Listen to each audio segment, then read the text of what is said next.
ভাই ইলন মাস্কের স্টারলিংক কিন্তু চলে আসতেছে বাংলাদেশে, অলরেডি টেস্টিং ফেস্টিং চালু হয়ে গেছে এবং আমরা একটা স্ক্রিনশট দেখলাম 230 Mbps স্পিড পাওয়া যাচ্ছে স্টারলিংকের ইন্টারনেট ব্যবহার করে। আশা করছি খুব শীঘ্রই আমাদের দেশের ঘরে ঘরে পৌঁছে যাবে। এখন কতটুকু যাবে সেটা আসলে সময় বলে দিবে, এই এত টাকা দিয়ে মানুষ এটা নিবে কিনা, কারা নিবে, সবকিছু আসলে উত্তর আমরা অপেক্ষা করতেছি, সময়ের অপেক্ষা শুধুমাত্র। এখন ভাবলাম যে আমাদের ইন্টারনেটের সঙ্গে একটু স্টারলিংকের ইন্টারনেটের একটু কম্পারিশন করি আর কি। হ্যাঁ, আমরা কত MBPS এর ইন্টারনেট ইউজ করি আর কি। স্টারলিংক ছাড়া ভাই নর্মাল ভাই লোকাল একটা মানে ব্যান্ডউইথ আমরা কিনি এখান থেকে একটা ISPর কাছ থেকে।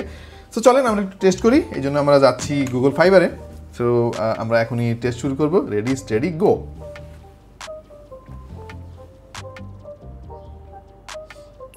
500 550 দিয়ে কিন্তু শুরু হয়েছিল, কিন্তু ওইটা তো স্টেবল থাকবে না, একটু কমে যাচ্ছে আমরা দেখতে পাচ্ছি। 499তে এখনো আছে, 97 95।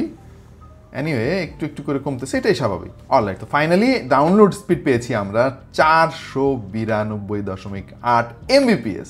আচ্ছা, আপলোডটা একটু সাধারণত কমই হয়ে থাকে ডাউনলোডের চাইতে। 450 Mbps পর্যন্ত আমরা দেখতে পাচ্ছি, একটু কমতেছে বা বাড়তেছে মাঝে মাঝে। ফাইনালি আমরা ডাউনলোড স্পিড পেয়েছি 492.8 Mbps, আপলোড স্পিড পেয়েছি 449.7 Mbps, মানে 450 আশেপাশে আর কি। সো ফাইনালি আমরা যেটা বুঝলাম, আমরা ইলন মাস্কের এই স্টারলিংকের যে ইন্টারনেট স্পিড তার চাইতে ডাবলেরও কিন্তু বেশি স্পিড আমরা অলরেডি পাচ্ছি। এবং আমি এই ইন্টারনেটের জন্য পে করি মাত্র 1500 টাকা।